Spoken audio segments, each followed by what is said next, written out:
നിങ്ങളുടെ ഇഷ്ട പരമ്പരകൾ എക്സ്ക്ലൂസീവായി സൺ നെക്സ്റ്റ് ആപ്പിലൂടെ തികച്ചും ഫ്രീ ആയി ഇപ്പോഴേ ആപ്പ് ഡൗൺലോഡ് ചെയ്യൂ. കൊള്ളാം. കംപ്ലീറ്റ് റെസ്റ്റ് വേണമെന്ന് പറഞ്ഞിട്ട് ഇത് നോക്കിയിരുന്ന എങ്ങനെ ശരിയാവും? ഞാൻ മെയിലേക്കൊന്ന് ചെക്ക് ചെയ്യായിരുന്നു. എന്താ നോക്കണ്ടേന്ന് വെച്ചാ ഞാൻ നോക്കി പറഞ്ഞുതരാം.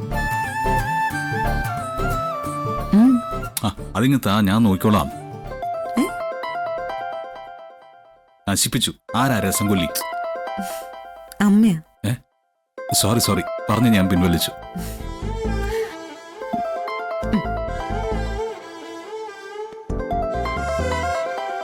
ഹലോ അമ്മേ.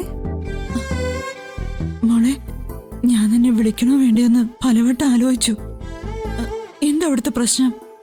പ്രശ്നോ? എന്ത് പ്രശ്നം? ഒന്നുമില്ല. കള്ളം പറയണ്ട മോളെ. വസുന്ധരമ്മയുടെ എന്നെ വിളിച്ചിരുന്നു. നിധി എന്താ? നീ ആ ലൗഡ് സ്പീക്കർ ഇട്.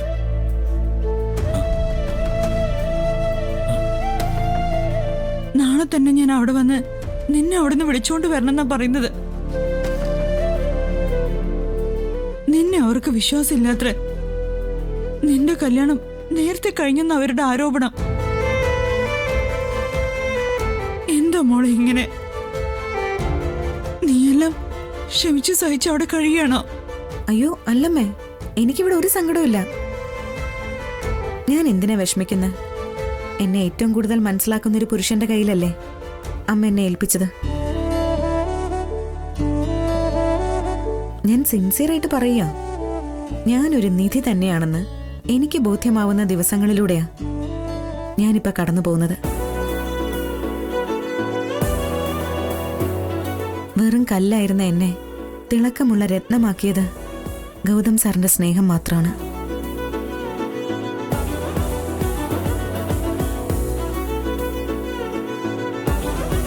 അമ്മ പറഞ്ഞൊന്നും ആന്റി കാര്യാക്കണ്ട. ആരെന്ത് പറഞ്ഞാലും നിധിയെ എനിക്ക് പരിപൂർണ വിശ്വാസമാണ്. ഞങ്ങളെ പിരിക്കാൻ ആർക്കും കഴിയില്ല, അമ്മയ്ക്ക് പോലും. നാളെ ആന്റി ഇങ്ങോട്ട് വരുമെങ്കിൽ എനിക്ക് സന്തോഷം മാത്രമേ ഉള്ളൂ. പക്ഷേ ഇത് നിധിയെ ഇവിടുന്ന് കൊണ്ടുപോകാനല്ല. പറ്റുമെങ്കിൽ ആന്റി 2 ദിവസം ഇവിടെ നിൽക്കേ.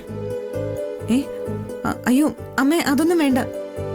ഇവിടുത്തെ പ്രശ്നങ്ങളൊക്കെ മാറുന്ന ഒരു ദിവസം വരും. അപ്പൊ ഞാൻ വിളിക്കുമ്പോ അമ്മ വന്നാ മതി. നമ്മളെല്ലാവരും സമാധാനത്തോടെ ജീവിക്കും. ഗൗതമോന്റെ സംസാരം കേട്ടപ്പോ എനിക്ക് സമാധാനായി മോളെ. നാളെ ഞാൻ വരുന്നില്ല. മോളെ, വസുന്ധരമ്മയടുത്തോട് വഴക്കിനൊന്നും പോകരുത് കേട്ടോ.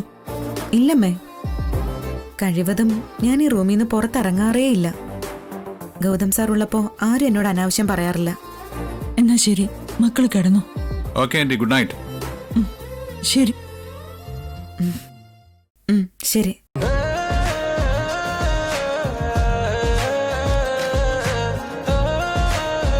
കിടക്കണ്ടേ?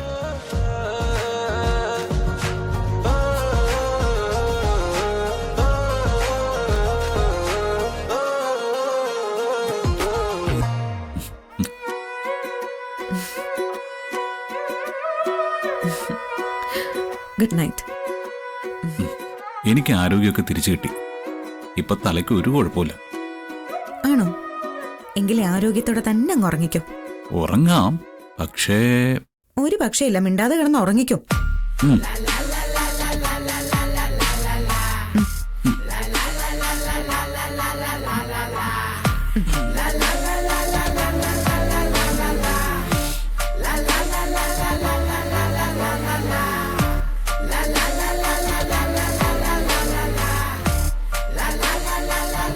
ഹലോ, കള്ളപ്പിണക്കം മാറിയില്ലേ?